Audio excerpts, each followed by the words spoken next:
ஈரோட்டில் முன்னாள் எம்எல்ஏக்களின் பெயரை பயன்படுத்தி செல்போன் மூலம் தொழிலதிபர்களிடம் 4 லட்சம் ரூபாய் பறித்த நபர் போலீசாரால் கைது செய்யப்பட்டிருக்கிறார். பாய்ஸ் பட செந்தில் பாணியில் நோட்டு போட்டு கைவரிசை காட்டிய மோசடி மன்னன் சிக்கியதன் பின்னணி குறித்து விவரிக்கிறது இந்த தொகுப்பு. தமிழகத்தின் முக்கிய பிரமுகர்களின் செல்போன் எண்களை நோட் போட்டு பணம் பறித்துள்ளார். சைபர் கிரைம் போலீசாரையே மிரள வைத்த மோசடி மன்னன் போலீசில் வசமாக சிக்கியது எப்படி? ஈரோடு மாவட்டம் பெருந்துறையில் உள்ள தனியார் ஆயத்த ஆடை தயாரிப்பு நிறுவனத்தின் உரிமையாளருக்கு கடந்த சில தினங்களுக்கு முன்பு போன் மூலம் அழைப்பு வந்துள்ளது. அதில் பேசிய நபர் தன்னை காங்கேயம் தொகுதி அதிமுக முன்னாள் எம்எல்ஏ என கூறி அவசர தேவை என பணம் கேட்டுள்ளார். அதனை உண்மை என நம்பிய நிறுவனத்தின் உரிமையாளர் உடனே 50,000 ரூபாயை UPI மூலமாக அவருக்கு அனுப்பி வைத்துள்ளார். 2 நாட்களில் திருப்பித் தருவதாக சொன்ன பணம் இன்னும் வரவில்லையே என நினைத்து கால் செய்து பார்த்தால் நம்பர் பிளாக்கில் போடப்பட்டிருந்தது. பின்னர் விசாரித்த போது கால் செய்தது அதிமுக முன்னாள் எம்எல்ஏவே இல்லை என்பது தெரிய வந்தது. இதனால் தான் ஏமாற்றப்பட்டதை உணர்ந்து நிறுவனத்தின் உரிமையாளர் ஈரோடு சைபர் கிரைம் போலீசாரிடம் கடந்த 4ஆம் தேதி புகார் அளித்தார். புகாரின் பேரில் போலீசார் வழக்கு பதிந்து விசாரணை நடத்தியதில் திருச்சி பேருந்து நிலையத்தில் உள்ள பண பரிவர்த்தனை கடையில் பணத்தை டிரான்ஸ்பர் செய்து எடுத்துச் சென்றது தெரிய வந்தது. உடனடியாக அங்கு விரைந்த தனிப்படையினர் சம்பந்தப்பட்ட தேதியில் யார் யார் வந்து சென்றார்கள் என்பது குறித்து விசாரித்தனர். அதில் மோசடியில் ஈடுபட்ட கன்னியாகுமரி கோட்டார் பகுதியைச் சேர்ந்த ரவி என்பவர் வசமாக சிக்கி இருக்கிறார். 63 வயதாகும் ரவி ஈரோடு, திருப்பூர், கோவை உள்ளிட்ட பல மாவட்டங்களில் மிகப்பெரிய தொழிலதிபர்களிடம் முன்னாள் எம்எல்ஏ, MP என பேசி பணம் பறித்துள்ளார்.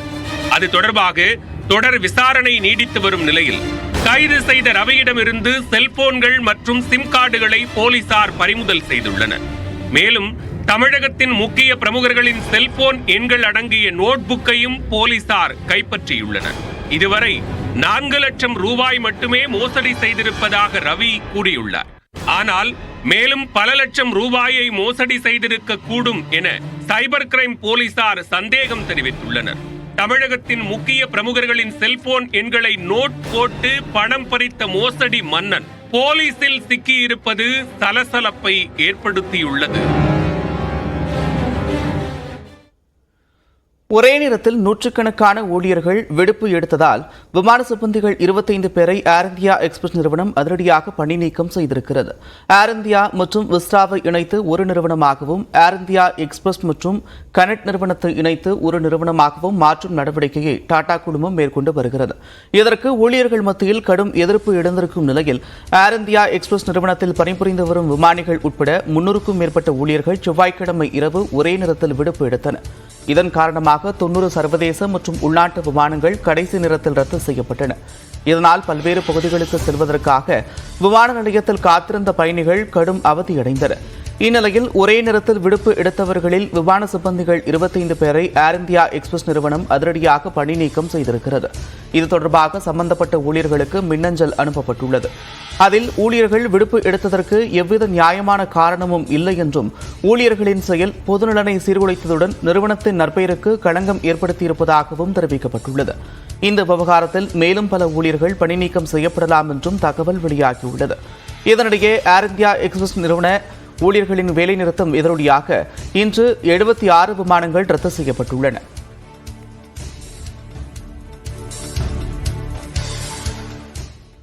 நாட்டு மக்களை நிறத்தின் அடிப்படையில் பிளவுபடுத்துவதை ஏற்க முடியாது என்று பிரதமர் நரேந்திர மோடி கண்டனம் தெரிவித்த நிலையில் சர்ச்சைக்குரிய தனது கருத்துக்கு பொறுப்பேற்று காங்கிரஸ் பொறுப்பிலிருந்து விலகியிருக்கிறார் சாம் பித்ரோடா.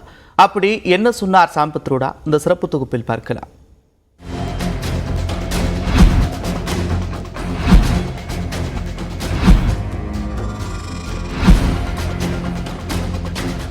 பரம்பரை வரி குறித்த பிரதமரின் பேச்சுக்கு தொடக்க புள்ளியாக பார்க்கப்பட்டு சர்ச்சையில் சிக்கியவர்தான் காங்கிரஸ் கட்சியின் அயலக அணி தலைவர் சாம் பிட்ரோடா.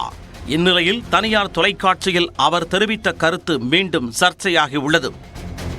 அதாவது, நாட்டு மக்களின் சில பிரச்சனைகளை தவிர்த்துவிட்டு பார்த்தால் 75 ஆண்டுகால இந்தியாவில் மக்கள் மகிழ்ச்சியாகவும் சகோதர சகோதரிகளாகவும் வாழ்வதாக குறிப்பிட்டார். பன்முகத்தன்மையை குறிப்பிட நாட்டின் வெவ்வேறு பகுதியிலும் வெவ்வேறு உருவ அமைப்புடன் மக்கள் இருப்பதை சுட்டிக்காட்டி பேசினார். The idea was that India belongs to Hindu and there is very little space for others, especially Muslims.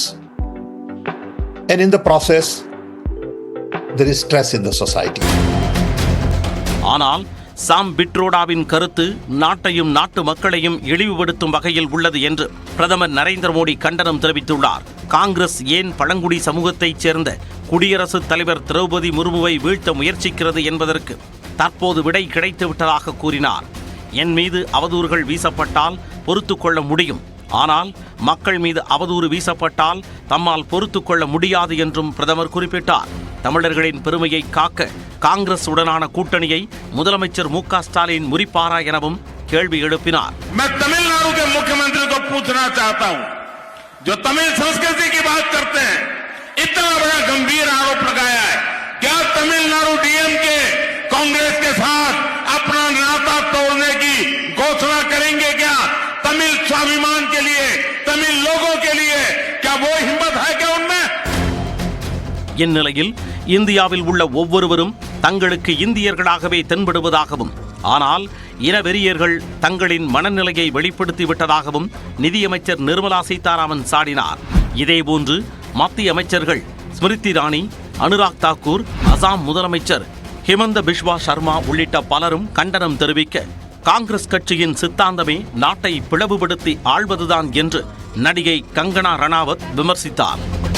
Congress உதயமாவதற்கு முக்கிய காரணமா இருந்தவர்களுடைய வரிசையில ஷர்மிளாவும் ஒருத்தங்க. இந்த முறை அவர் காங்கிரஸினுடைய மாநில தலைவராக நியமிக்கப்பட்டு அந்த இடத்துல பிரச்சாரத்தை தொடங்கி இருக்கிறாங்க. அவருக்கு மக்கள் மத்தியில வரவேற்பு எப்படி இருக்கு, கள நிலவரம் எப்படி இருக்கிறாங்க?